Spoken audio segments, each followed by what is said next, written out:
Lebih dari 7.000 pulau membentuk apa yang dunia kenal sebagai mutiara dari timur. Air sebening kristal. Pantai seputih mutiara. Dan senyuman hangat yang dipotret, dijual, dan disebarkan ke seluruh penjuru dunia. Seolah-olah inilah potret sejati Filipina. Tapi keindahan, sebagaimana sejarah, seringkali dipotong setengah. Di balik iklan pariwisata dan resort mewah, tersembunyi realitas yang tak pernah masuk katalog wisata. Filipina juga adalah negeri di mana jutaan orang tinggal di atas kuburan karena tak mampu membeli tanah hidup. Di mana makanan dari tempat sampah dimasak ulang demi bertahan hidup. Di mana anak-anak menyelam ke dasar laut bukan untuk bermain, tapi untuk bertahan. Sebuah negeri yang hidup dalam paradoks. Surga tropis di mata dunia, namun rumah bagi salah satu tingkat kemiskinan anak tertinggi di Asia. Negara yang kaya akan tambang, namun rakyatnya menggali sampah. Negara yang gencar perang terhadap narkoba, tapi abai pada kemiskinan yang melahirkan kecanduannya. Hari ini, kita tidak akan berbicara tentang Filipina yang dipromosikan. Kita akan berbicara tentang Filipina yang disembunyikan, yang tak ada dalam postcard, yang tak diajarkan dalam pelajaran sejarah, tapi hidup, bernapas, dan menunggu untuk dilihat. Karena untuk benar-benar memahami sebuah negara, kita tak bisa hanya melihat keindahannya. Kita harus berani menatap bayangannya. Di utara Manila, lebih dari 10.000 manusia telah menciptakan sebuah kota di antara kematian. Pemakaman utara Manila, salah satu nekropolis terbesar di Asia, bukan hanya tempat peristirahatan bagi yang telah tiada, tapi juga rumah bagi yang masih berjuang untuk hidup. Di sini, nisan beton menjadi meja makan. Struktur makam menjadi tempat tidur. Generasi ketiga dan keempat tumbuh tanpa mengenal hunian, selain di antara orang mati. Sebuah paradoks ironis di tengah ibu kota yang dipenuhi kondominium kosong, milik investor asing, kota hantu, di tengah krisis perumahan. Krisis ini berakar pada ketimpangan ekstrim. Manila adalah salah satu kota terpadat di dunia dengan 43.000 jiwa per kilometer persegi. Namun kemiskinan bukan hanya tentang ruang fisik, tapi juga akses terhadap kebutuhan paling mendasar. Hanya beberapa kilometer dari pemakaman, fenomena mencengangkan lain berlangsung setiap hari. Di tempat pembuangan sampah Payatas, ribuan Filipina bertahan hidup dari apa yang dibuang masyarakat mampu. Pakpak, secara harfiah berarti mengibaskan debu, menjadi simbol kesenjangan ekonomi yang brutal. Praktik mengumpulkan, membersihkan, dan memasak ulang makanan sisa dari tempat sampah telah berkembang menjadi industri informal. Saat sebagian penduduk Manila menikmati makanan di restoran mewah, sebagian lain mengandalkan sisa makanan tersebut yang telah dibuang. Survei pemerintah mengungkapkan fakta mengejutkan. 1 dari 5 anak Filipina mengalami kelaparan kronis, menjadikan pakpak sebagai solusi menyedihkan, namun nyata, bagi jutaan keluarga yang hidup dengan kurang dari $2 per hari. Lebih mengkhawatirkan lagi, banyak pencari nafkah di lingkaran ekonomi sampah ini adalah anak-anak. Di Smoky Mountain, julukan untuk gunung sampah raksasa di Tondo, yang terus mengepulkan asap dari dekomposisi, lebih dari 30.000 orang hidup dari memilah sampah, dengan ribuan diantaranya adalah anak-anak yang seharusnya berada di sekolah. Data resmi menunjukkan lebih dari 5 juta anak di Filipina terlibat dalam pekerjaan berbahaya, sebagian besar di sektor informal seperti pemulung.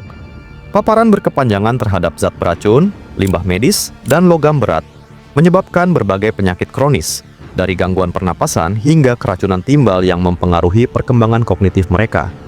Ini bukan sekadar gambaran kemiskinan, ini adalah kegagalan sistemik yang mengakar dalam sejarah ketimpangan kolonial dan kebijakan pasca kolonial yang tidak merata. Selama berabad-abad, perairan antara Filipina, Malaysia, dan Indonesia adalah rumah bagi suku Bajau, dikenal sebagai Gipsi Laut. Tanpa batasan negara, mereka hidup selaras dengan samudra, menciptakan budaya unik yang diwariskan dari generasi ke generasi. Kemampuan menyelam mereka legendaris, Bajau bisa menahan napas hingga 13 menit di kedalaman 60 meter. Adaptasi biologis luar biasa yang telah berkembang selama ribuan tahun. Studi genetik mengungkapkan bahwa orang Bajau memiliki limpa 50% lebih besar dari populasi daratan, memungkinkan mereka bertahan lebih lama di bawah air. Namun, modernitas dan konsep negara bangsa mengancam keberadaan mereka. Tanpa dokumen identitas, suku Bajau menjadi manusia tanpa negara di laut yang telah menjadi rumah mereka selama berabad-abad.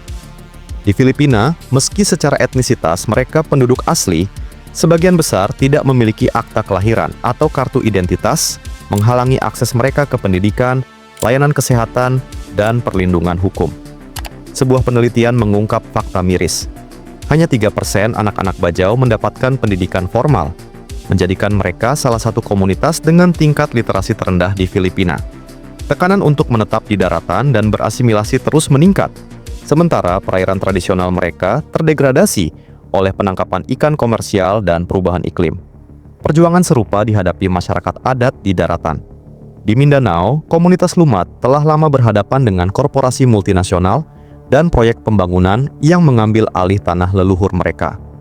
Filipina memiliki lebih dari 14 juta penduduk adat, sekitar 14% dari total populasi.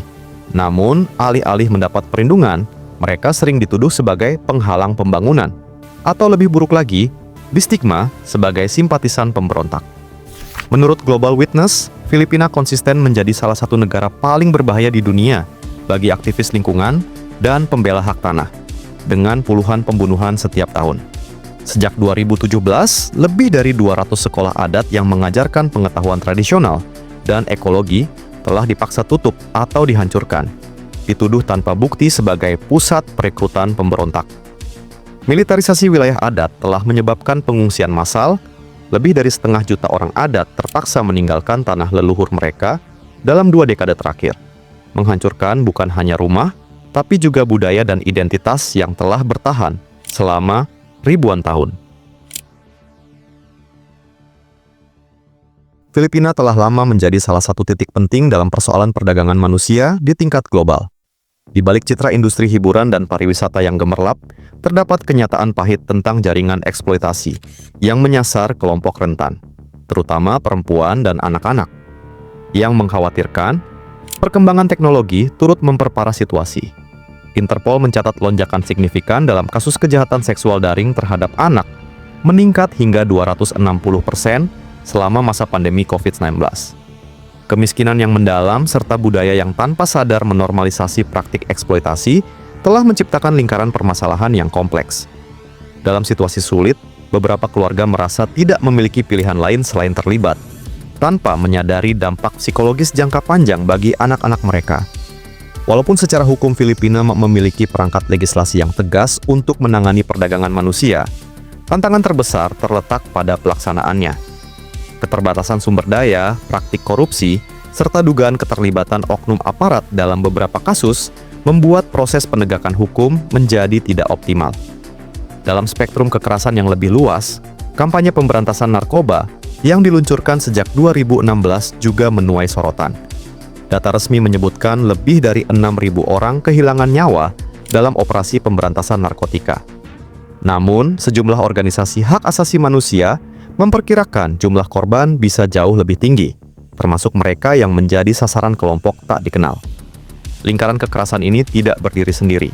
Ia terhubung erat dengan kemiskinan struktural, kesenjangan sosial, dan lemahnya perlindungan hukum, membentuk sebuah ekosistem kerentanan yang memerlukan pendekatan holistik dan berkelanjutan untuk diatasi. Meski dihadapkan pada tantangan luar biasa, spirit Filipina tetap tak tergoyahkan. Di setiap sudut gelap yang telah kita jelajahi, terdapat cahaya perlawanan dan harapan yang menolak padam. Di Pemakaman Utara, program pendidikan informal membuka jalan bagi anak-anak menuju masa depan di luar lingkaran kemiskinan. Di komunitas Bajau, proyek dokumentasi pengetahuan tradisional membantu mereka mempertahankan identitas sekaligus beradaptasi dengan dunia modern. Jaringan organisasi terus bekerja melindungi anak-anak dari eksploitasi, sementara advokat HAM pantang menyerah memperjuangkan keadilan. Kisah-kisah yang telah kita saksikan bukanlah undangan untuk mengasihani, melainkan panggilan untuk memahami dan bertindak. Filipina, seperti banyak negara berkembang, adalah negeri dengan kontradiksi kompleks, antara kemiskinan ekstrim dan kekayaan melimpah, antara keindahan alam dan eksploitasi lingkungan, antara semangat kolektif dan kegagalan sistem. Menghadapi bayangan tidak berarti mengabaikan cahaya. Justru dengan mengakui seluruh spektrum realitas, kita dapat memahami tantangan sebenarnya dan membayangkan jalan menuju perubahan yang bermakna.